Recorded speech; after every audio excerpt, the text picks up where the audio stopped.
Buenas noches. Bienvenidos a Campus GEU, el Ministerio de Educación de la Iglesia Gracia Urbana. Y vamos a seguir con nuestro módulo de las Escrituras, cómo podemos aprender a seguir estudiando las Escrituras. Y hoy vamos a hablar brevemente de los conectores.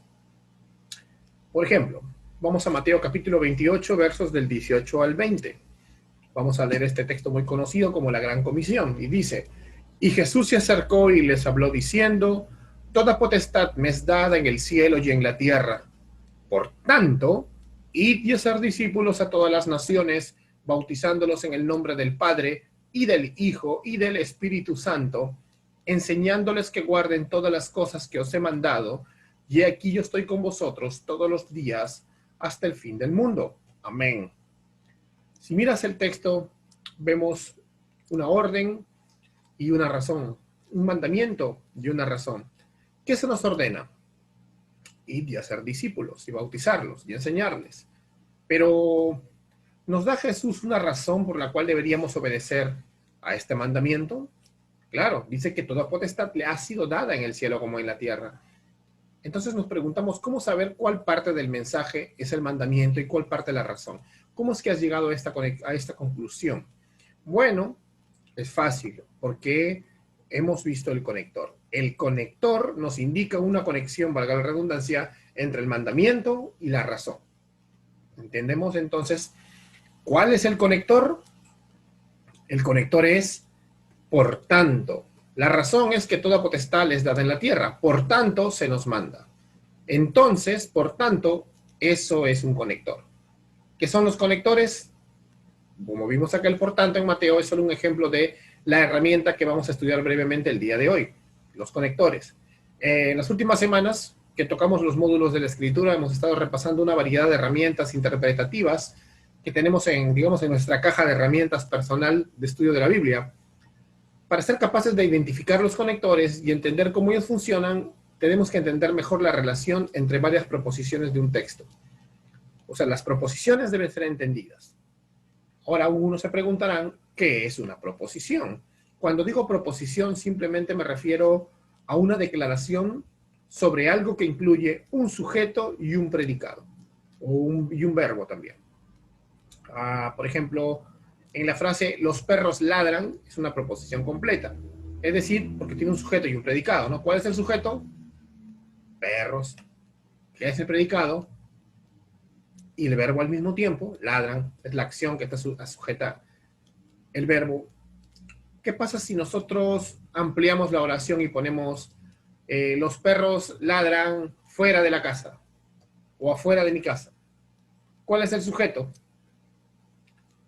Los perros. ¿Cuál es el verbo? Ladran, es la acción que está realizando el sujeto. ¿Y cuál es el predicado? Todo lo que sigue al verbo es el predicado, es decir, fuera de mi casa. Entonces, en las escrituras encontramos que los párrafos, o incluso varios párrafos, pueden estar compuestos de muchas proposiciones que están conectadas.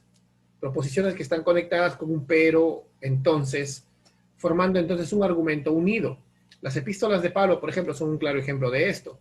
Y es nuestro trabajo, como estudiantes de la Biblia, entender cómo las proposiciones se relacionan entre sí.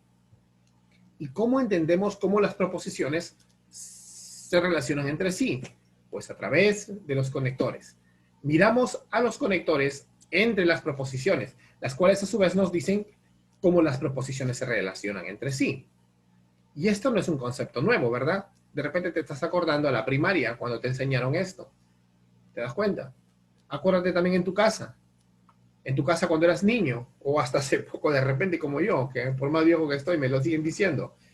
Cuando tu mamá te decía, no sé, te lo digo en mi caso porque cuando yo era niño, mi madre tenía un horno eléctrico que era así que parecía un ovni, y yo era muy curioso y mi mamá me decía, no toques el horno porque te vas a quemar. Entonces, afortunadamente en esta situación, mi mamá me deja bien claro que no toque el horno y que me voy a quemar. No eran declaraciones separadas, sino proposiciones conectadas por la palabra o conector ¿por qué?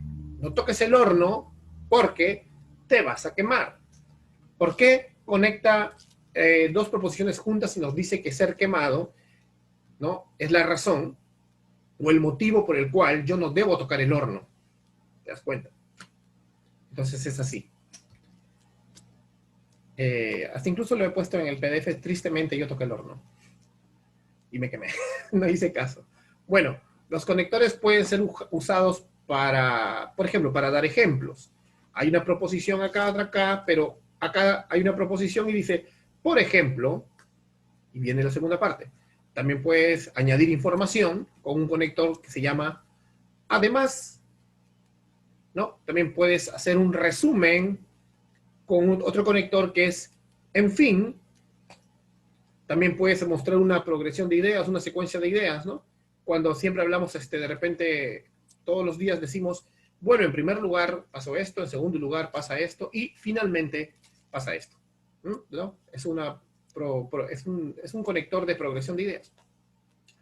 También puedes utilizar conectores para dar una razón. Por ejemplo, el clásico, ¿por qué? ¿Por qué esto?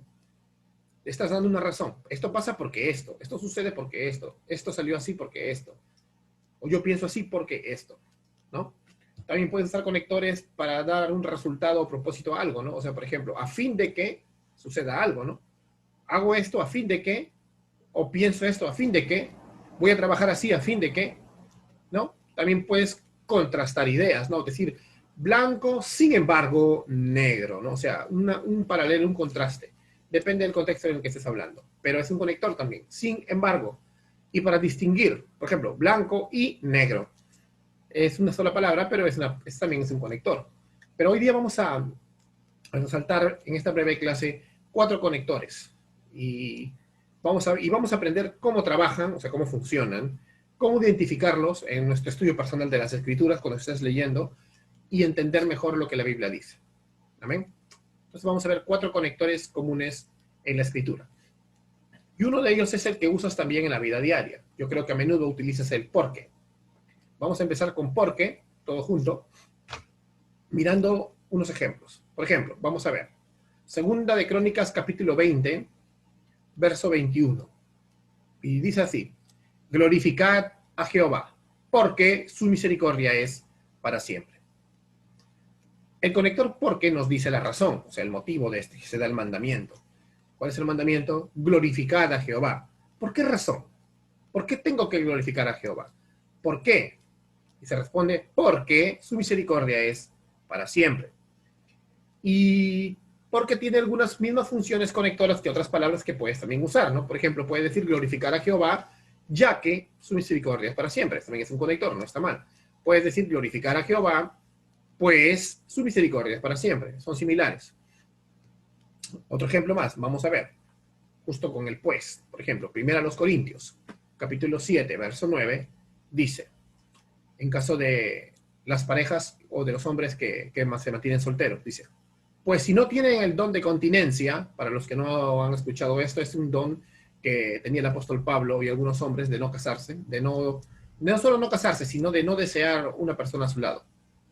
Y dice, cásense, pues es mejor casarse que estarse quemando. Pues es mejor casarse que estarse quemando. Entonces entonces tú le preguntas al texto, aquellos que no tienen don de continencia, ¿qué deberían hacer? ¿No? ¿Qué deberían hacer? Pues mejor es casarse. ¿Y cuál es la razón por la que deberían casarse? Pues es mejor casarse porque es mejor que estarse quemando. Entonces pues también nos sirve como conector. Otro ejemplo de un conector es el otro uso del por qué, por ejemplo, es en Filipenses capítulo 1, versos 18 y 19. Y el apóstol Pablo dice, y en esto me gozo y me gozaré aún, porque sé que vuestra oración y la suministración del Espíritu de Jesucristo, esto resultará en mi liberación. Ahora dice, ¿no? Y en esto me gozo y me gozaré aún, porque sé que vuestra oración y la suministración. ¿Qué dice el apóstol Pablo que hará? Él dice que él continuará gozándose. ¿Cuál es la razón por la que Pablo dice que se continuará gozando, a pesar de estar en una prisión? Recuerden que Filipenses le escribió en una prisión. Él dice que él finalmente será liberado. Él porque nos ayuda a ver el enlace. Porque sé que por vuestra oración y la suministración del Espíritu de Jesucristo, esto resultará en mi liberación. O sea, Experimentando nosotros esto, vemos que Pablo experimenta una clase de gozo. Ahora, ¿tenemos esta clase de confianza que él tenía? Usualmente no. Y eso es porque olvidamos cuál es nuestro destino. Pero Pablo no lo olvidaba. Él estaba seguro de que su liberación no iba a ser solo de esa cárcel, sino él iba a ser liberado finalmente para estar con su Señor. Luego, también vemos en Hebreos capítulo 10, verso 23, mira lo que dice, mantengámonos firmes sin fluctuar. Mantengamos firmes sin fluctuar la profesión de nuestra esperanza, porque fiel es el que la prometió. Entonces, ¿qué debemos hacer? Mantener firme y sin fluctuar, sin moverla, la profesión de nuestra esperanza. ¿Bajo qué motivo debemos hacerlo? ¿Por qué debemos hacerlo? Porque, pues, es fiel el que la prometió. ¿Y por qué importa el motivo? ¿Qué pasaría si solo dijera, mantengamos firme sin fluctuar la profesión de nuestra esperanza? Bueno, simplemente ahí estamos haciendo, digamos, una conexión implícita. Vamos a ver otro ejemplo. Al igual que la palabra por qué, el conector por tanto también provee una profunda comprensión, ¿no?, de la idea de la corriente del pensamiento entre dos proposiciones diferentes, ¿no? Porque si porque apunta de derecha a izquierda, como lo estamos hablando, por tanto apunta de izquierda a derecha. Ambos son conectores. Por tanto, indica una consecuencia particular de una declaración que está antes, que precede, o sea, que una declaración precedente. Entonces, por ejemplo, si vemos acá el texto que acabamos de leer de Hebreos capítulo 10, vamos a ver que pudiera ser volteado, ¿no? Por ejemplo, dice, fiel es el que prometió, por tanto, mantengamos firme y sin fluctuar la profesión de nuestra esperanza. Las palabras y frases como en consecuencia, por ejemplo, en lugar de por tanto puede decir en consecuencia, mantengámonos firmes y sin fluctuar. O por esta razón, mantengámonos firmes y sin fluctuar. Es interesante, ¿no? Entonces, el por tanto, entonces es un conector también bastante importante, al igual que el por qué que acabamos de ver hace rato. Vamos a ver otro ejemplo. Bueno, vamos a leer Filipenses capítulo 2, versos 5 al 11. Vamos a ver.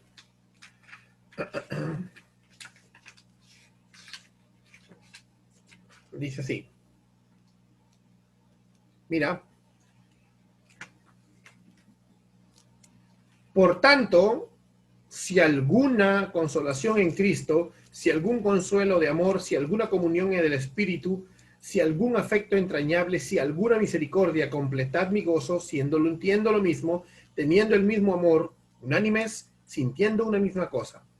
Nada hagáis por contienda o por vanagloria, antes bien con humildad, estimando cada uno a los demás como superiores a él mismo, no mirando cada uno por lo suyo propio, sino cada cual también por lo de otros.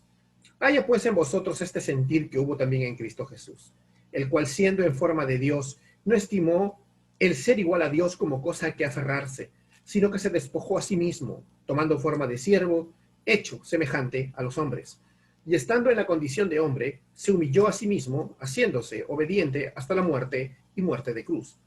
Por lo cual, Dios también le exaltó hasta lo sumo, y le dio un nombre que es sobre todo nombre, para que en el nombre de Jesús se doble toda rodilla de los que están en los cielos y en la tierra y debajo de la tierra, y toda lengua confiese para que Jesucristo es el Señor para la gloria de Dios Padre. Entonces, aquí vemos que empieza con un por tanto, y luego vemos en el verso número 1, por lo cual, ¿qué hizo Dios el Padre? ¿Qué vemos acá que hizo Dios el Padre? Exaltar a Jesús para lo sumo. ¿Por qué? ¿Por qué lo hizo? Porque él obedeció al Padre y se hizo hombre y murió en una cruz para que gente pecadora como tú y como yo se arrepintieran y creyéramos en el Evangelio. Entonces, por tanto, es muy importante aquí en este texto. Entonces, nosotros tenemos que entender que los conectores son demasiado importantes. Son demasiado importantes para poder entender las Escrituras, para poder, como te dije, unir las proposiciones. Y vamos a ver otro conector, así como vimos el por qué y el por tanto, vamos a ver el sí. Las declaraciones sí pueden entenderse de dos maneras. De una manera condicional, vamos a verlo ahora mismo, en el fondo de declaraciones condicionales y declaraciones de por qué. Vamos a ver. Dice así, en Deuteronomio capítulo 28, del 13 al 15. Vamos a ver el Antiguo Testamento, Deuteronomio capítulo 28, versos del 13 al 15.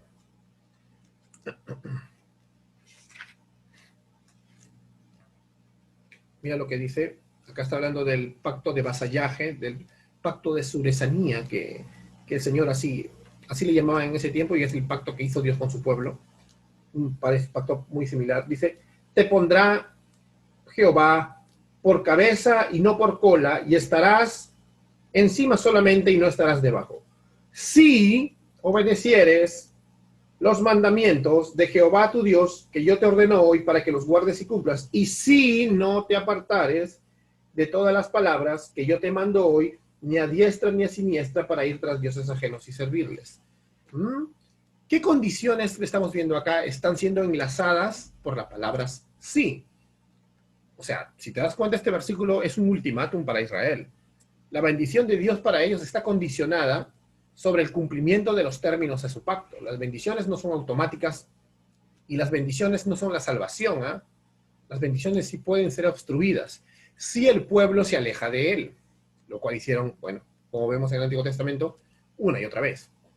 ¿Cuál es tu respuesta a este pasaje? A ver, como alguien que ahora está en Cristo. Alabado sea Dios, que hizo lo mismo conmigo, ¿no? Un pacto que no depende de mi justicia, sino de la de Él. Pero si nos pusieran ante el sí como condicional, ¿qué sería de nosotros? ¿Estás entendiendo cómo conecta entonces el sí? De esta forma, entonces este se llama una declaración condicional. Entonces las declaraciones con sí se entienden de una manera condicional en este caso. Luego hay unas declaraciones del sí que también pueden ser usadas en una forma parecida a la declaración, pero ¿por qué? O sea, el sí puede ser usado en lugar del por qué, y eso lo vamos a ver en 2 de Pedro, capítulo 2, versos del 4 al 9. El sí, usado como si fuera un por qué. Vamos a ver, segunda carta universal del apóstol Pedro, verso del 4 al 9. Dice, porque si Dios no perdonó a los ángeles que pecaron, sino que arrojándolos al infierno, los entregó a prisiones de oscuridad para ser reservados al juicio. Y si no perdonó al mundo antiguo, sino que guardó a Noé, pregonero de justicia, con otras 7 personas, trayendo el diluvio sobre el mundo de los impíos, y si condenó por destrucción a las ciudades de Sodoma y de Gomorra, reduciéndolas a ceniza y poniéndolas de ejemplo a los que habrían de vivir, y libró al justo Lot, abrumado por la nefanda conducta de los malvados, porque este justo no moraba entre ellos, que moraba entre ellos, afligía cada día su alma justa viendo y oyendo los hechos inicuos de ellos. Sabe el Señor librar de tentación a los piadosos y reservar a los injustos para ser castigados en el día del juicio. ¿De qué manera usa aquí Pedro el sí como una declaración de por qué? O sea, Pedro, te das cuenta, no está sugiriendo que haya alguna duda acerca de si estas cosas sucedieron. Él usa el sí de una manera similar al porque esto, al decir que se puede confiar en Dios para rescatar a los justos en Cristo Jesús del castigo de los que estamos fuera de Cristo, de aquellos que son malvados. Entonces, tenemos que entender, este sí es diferente del condicional. Este es un sí usado como una declaración. ¿Por qué? ¿Por qué? ¿Por qué? Vamos a ver otro conector. El conector para qué. Las declaraciones para qué pueden entenderse también de dos formas. Ellas pueden decirnos el propósito que está detrás de algo. Por ejemplo, en Efesios capítulo 3, versos 16 y 17, dice, ¿para qué? ¿No? Dice, para que os dé, conforme a las riquezas de su gloria, el ser fortalecidos con poder en el hombre interior por su espíritu, para que habite Cristo por la fe en vuestros corazones, a fin de ser que arraigados y cimentados en amor. ¿Te das cuenta? Aquí en este caso dice, ¿para qué? Entonces, como una forma de darnos un propósito detrás de algo. ¿Para qué nos conformamos a las riquezas? ¿Para qué habite Cristo por la fe en nuestros corazones? El propósito es que, conforme a la riqueza de su gloria, seamos fortalecidos. El propósito es que habite Cristo por la fe en nuestros corazones. También el para qué puede presentar y ser un conector que presenta el resultado de algo. Es un conector que nos presenta el resultado de algo entre las proposiciones. Por ejemplo, en Lucas capítulo 12, verso 1 dice, En esto, juntándose por millares la multitud, acá dice que es igual, puede ser igual que para qué, unos a otros se atropellaban. Mira, comenzó a decir a sus discípulos primeramente, guardaos de la levadura de los fariseos, que es la hipocresía. Entonces, en este caso, vemos que el conector para qué, dicho de la forma tanto que, es una forma de presentar el resultado de algo. Entonces, dice que se juntan por millares de multitud para que, o tanto que, unos a otros se atropellaban. En este caso, entonces, nos está presentando un resultado. ¿Por qué se atropellan? Porque se juntan por millares. Porque se amontonan. Entonces, el día de hoy estamos viendo, para terminar, qué importantes son los conectores y qué importante es que tú los tengas identificados para que puedas, ¿por qué los tengo identificados? Para que puedas tener una mejor comprensión de los pasajes que estás leyendo, especialmente en cualquiera de los géneros literarios. Y en cualquier libro que leas en tu vida, y más si es la palabra de Dios, que debes entenderla tal como Dios desea que tú la entiendas. Entonces vamos a leer un último texto para terminar, acerca de los conectores. Vamos a Tito capítulo 2, versos del 1 al 15, y quiero que te des cuenta de los conectores. Tito capítulo 2, versos del 1 al 15. Es un texto un poco más largo, pero vamos a leerlo. Dice, pero tú habla lo que está de acuerdo con la sana doctrina, que los ancianos sean sobrios, serios, prudentes, sanos en la fe, en el amor, en la paciencia. Las ancianas sean reverentes en su porte, no calumniadoras, no esclavas del vino, maestras del bien, que enseñen a las mujeres jóvenes a amar a sus maridos y a sus hijos, a ser prudentes, castas, cuidadosas de su casa, buenas, sujetas a sus maridos, para que la palabra de Dios no sea blasfemada. Exhorta asimismo a los jóvenes que sean prudentes, presentándote tú en todo como ejemplo de buenas obras, en la enseñanza mostrando integridad, seriedad, palabra sana e irreprochable, de modo que el adversario se avergüence y no tenga nada malo que decir de vosotros.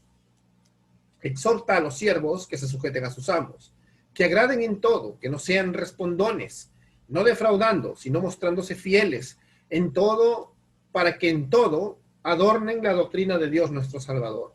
Porque la gracia de Dios se ha manifestado para salvación de todos los hombres, enseñándolos que renunciando a la impiedad y a los deseos mundanos, vivamos en este siglo sobria, justa y piadosamente, aguardando la esperanza bienaventurada y la manifestación gloriosa de nuestro gran Dios y Salvador Jesucristo, quien se dio a sí mismo por nosotros para redimirnos de toda iniquidad y purificar para sí un pueblo propio, celoso de buenas obras. Esto habla y exhorta y reprende con toda autoridad. Nadie te menosprecie. Hay 3 para qué en este pasaje. ¿Te has dado cuenta? ¿Nos has ubicado? Uno está en el verso 5, otro está en el verso 8 y otro está en el verso 10. En el verso 5 dice, a ser prudentes, cuidadosos de su casa respecto a las damas, buenas y sujetas a sus maridos. ¿Para qué? ¿Para qué? Para que la palabra de Dios no sea blasfemada. Luego vemos en el verso 8, dice, la palabra sana e irreprochable, de modo que el adversario se avergüence y no tenga nada malo que decir de vosotros. Aquí también vemos otros conectores de actividad. De modo, vemos otro conector, es una especie de para qué. O también podríamos decirlo, en lugar de palabra sana e irreprochable, de modo que el adversario se avergüence. Pero podríamos decir palabra sana e irreprochable para que el adversario se avergüence, es intercambiable.